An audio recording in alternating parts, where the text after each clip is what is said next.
Welcome to In Touch with Officer Dawn and Ray the DA. I'm your host, Jenna McNeil. This week, Ray has recent reports on crime, costs, and collisions in Lexington.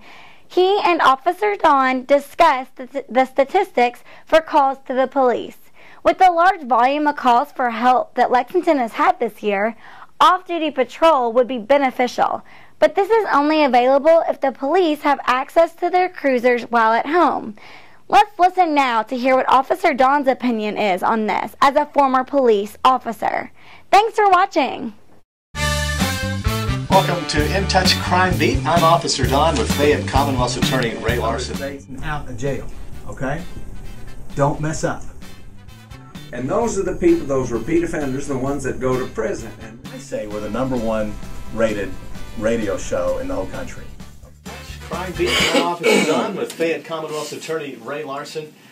Criminal justice news this week. Ray, what you got for us? well, there's a lot going on. Some of it's kind of stupid, but some of it is very interesting. And once again, I get the first couple of days of every month, I get the Lexington monthly crime and activity bulletin is what they call it. A guy named Lieutenant David Lyons, who used to be a great homicide detective before he became an administrator. Now he's one of them. Now, it's right. But he's in charge of this business, and he gave us some information. DUI arrests so far, 124 this month in September. Collisions, you know how many collisions there have been in Lexington so far? I mean, this is not drunk drivers, it's just collisions. This year or this year, so far through September the 30th. 428 that were alcohol involved. Okay, the alcohol involved collisions, 428. Do you know how many for the whole year in Lexington? 10,000 collisions. It's a hoot. Well, it's not a hoot. We have all of our graphs and pictures here for the radio audience that you just love. Well, how's crime? I mean, what's our report on crime? Is it up? Is it trending down? Well, property in general, it's down a little bit. From where? From the 30-day period? From last month. Okay. And that's good.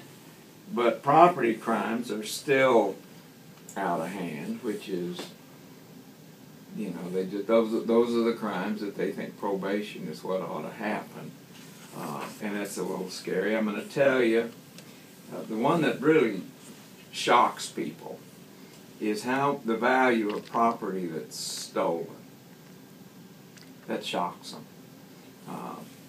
So far this year, through September, the value of property that's stolen by these property thieves is $17,400,000. $17,400,000. Now, I was talking to a neighborhood association the other night, and a police officer said in his neighborhood there were some crimes that occurred. There were some break-ins in the cars, and those typically cost $250 to $1,000 to repair, and they seldom steal much. But he said these punks went around and painted graffiti on houses. And he said one of his neighbors had to pay $20,000 to have his house repainted. And another one had to pay $30,000 to have his house repainted. Now, the criminal mischief charge, there's no theft involved. They just paint it. See, so those two kind of crimes that amounted to $50,000 in damage, aren't counted in this $17.4 million. Nor is that something that police can generally arrest for anymore either. If an officer caught the guy spray painting his neighbor's house, he's supposed to give him a ticket, according to that's exactly what. That's another reason that officer's so frustrated. He's like, "Here's your ticket. Now, do you know how many calls for help the police departments receive? The police department calls them what? Calls for service. That means where citizens call up and report something and want some police officer to come by. 17,350 calls for help. Now that's and we got,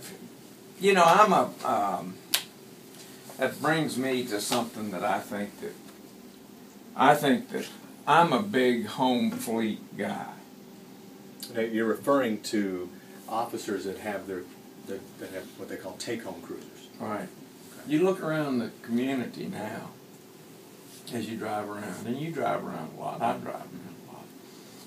I don't see police cars so much anymore. No, you don't. And when they were able to use those off duty to go to the grocery store or to do something like that, there was a presence there. Yeah. And I think a significant number of off-duty police officers got involved in crime fighting when they saw something happen. Yeah, it's more than just the presence. I mean, presence is important, but I'll tell you right now, here's when officers were allowed to drive their cruisers off duty, there were some requirements with that. First of all, you had to have your equipment with you, your weapon, your handcuffs, everything you would need to respond to an emergency call if someone's life or property is in danger and you're in the area.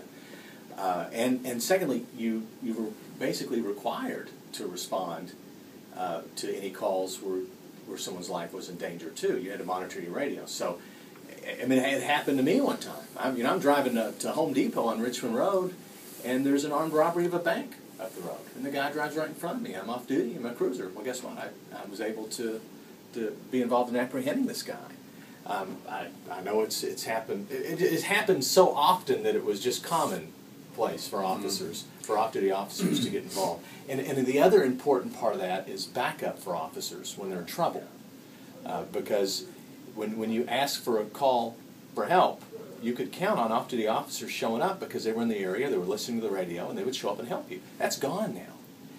And that is very significant, even more so than the presence. And the way it works is the cruiser is still in the driveway, which is great for the neighborhood, but the officers beyond that really can't get involved. If you're off duty or not in your cruiser, you don't have your radio, you don't have your equipment with you. There's no way really that you can practically intervene. So that's a big loss. Well, yeah. And so when we have calls for service and officers are off duty, the car is parked in their driveway, they're not tuned in, and it basically reduces the force or the ability. So, well, I asked them about that, and they just said it just boiled down to something that they felt like that they weren't able to change. I mean, it came down as a budget kind of cut thing, and they were sort of pigeonholed in. Tune into the following stations to hear the full episode.